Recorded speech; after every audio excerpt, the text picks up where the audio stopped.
Hey everyone. So I was just looking at this image and I thought, oh, this looks really Christmassy with these slices of bread here. I wanted to talk a little bit about the traditions that we have on the 24th of December, tomorrow, which is when traditionally we celebrate Christmas in Austria. It's our main celebration, which can get a bit stressful since it's not a holiday. The official holidays start on the 25th, but usually shops will close sometime around noon or in the early afternoon.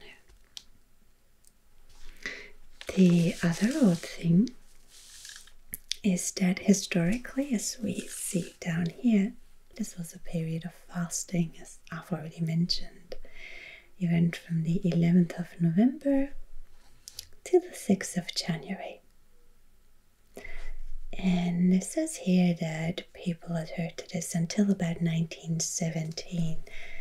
So since then it's kind of become a little more loose.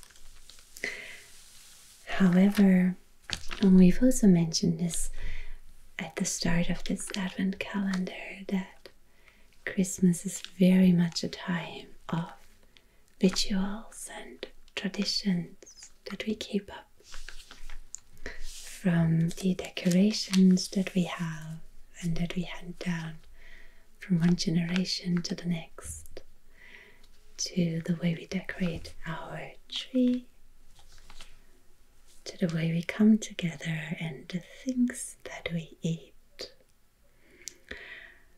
And that meant that traditionally you wouldn't have meat, which I think is not everything that we consider as meat fell under that.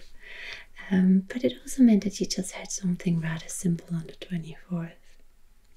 And I'd just like you to take a moment and think of the most stereotypical meal you can imagine for a German-speaking region in the Alps. And let me know if you were thinking of something else, but what we're having where I'm from are sausages with Sauerkraut and some traditional bread. So this would usually be sourdough bread.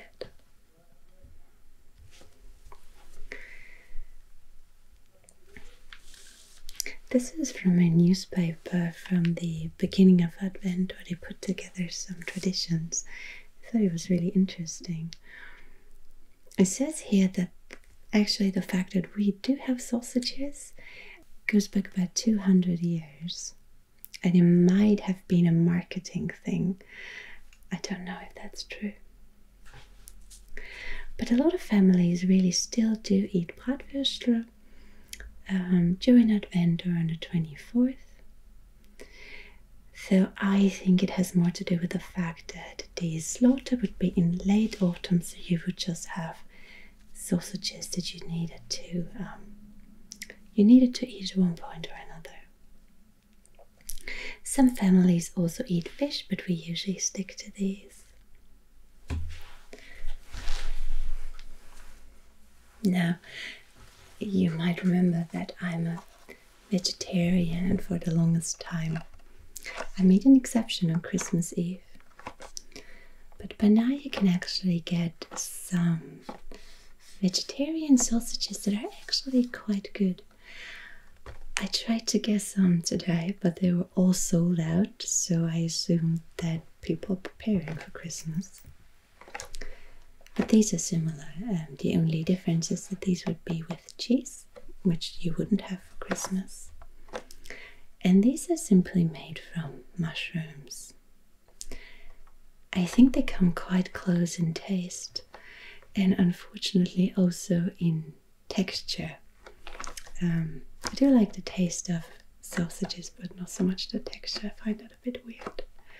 So yeah, they did a good job, but maybe too good for my taste.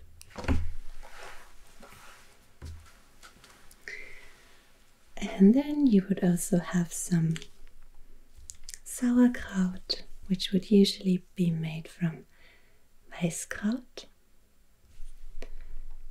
I'm not going to open this now because I think this is a bit too much sauerkraut for me to eat.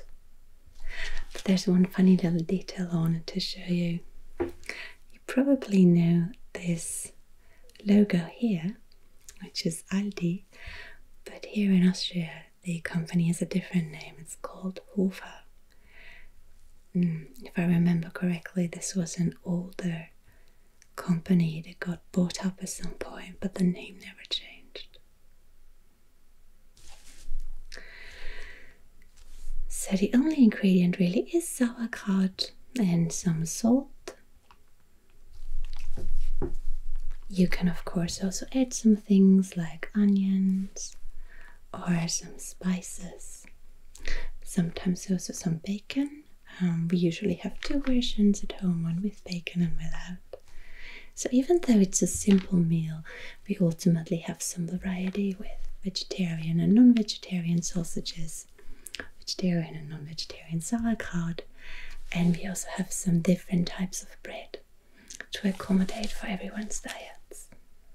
In my case, dietary preferences, but of course there are also dietary restrictions.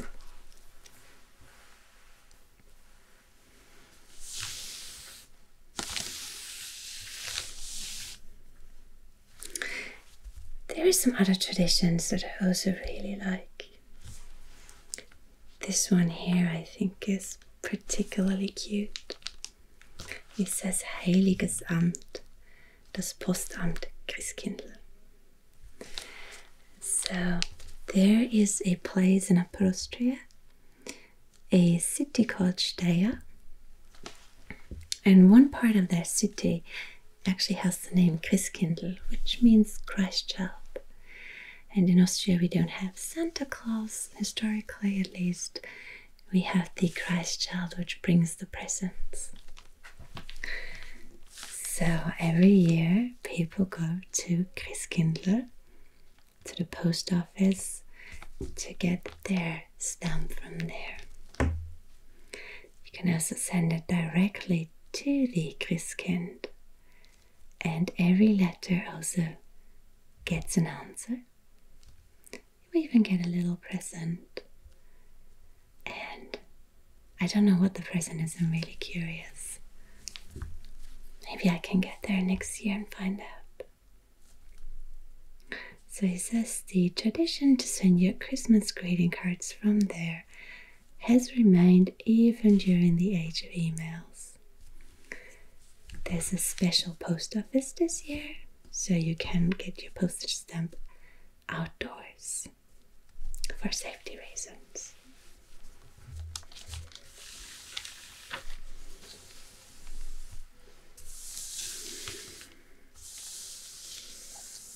Then I've also mentioned during the Rauhnächte, so the time from Christmas to Epiphany, you have some different kinds of traditions. For example, by burning incense. I don't really like these little dudes here. I think they're often a bit too strong, but to each their own. Some of these traditions are associated with the church, especially I think in more rural places. You would usually do this around New Year.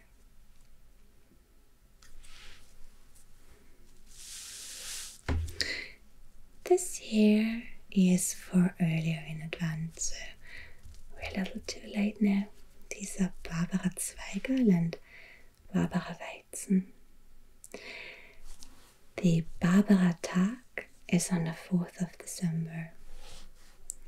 And what you would do is you would cut a little branch, for example from a cherry tree, take it inside, put it in water, and if you have flowers during Christmas, it means that you will have good luck. In this particular case, it suggests that you might get married. I don't know if that's true. The branches need a little bit of frost beforehand, so if you didn't have frost before the 4th of December, it suggests putting them in the freezer for a day or two to make sure that they start blooming afterwards.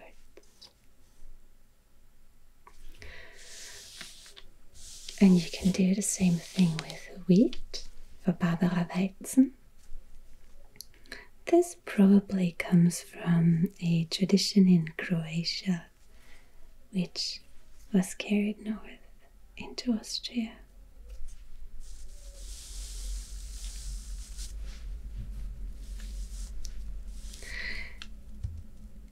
Here we have Anklöpfen. I'm not familiar with this one. This is from Tyrol. And it says that people would dress up as shepherds and then go from door to door, knock on each one, and then they would sing and I think also have a little bit to drink. So I'm guessing the singing gets funnier the later you get to the doors. And finally here we have the Weihnachtsbock. A bock is a male goat, but it's also the name for quite a strong beer. And there is such a thing as a Weihnachtsbock, a Christmas goat beer, strong beer, because, and here we're back with the theme of fasting. Historically, liquids didn't break the fast, meaning you could drink this. Of course, the calories would help with your food if you were maybe working hard. But again, I think it might have been a little funny. And it says this is still a tradition in Frankenland, so northern parts of Bavaria, on the 6th of December.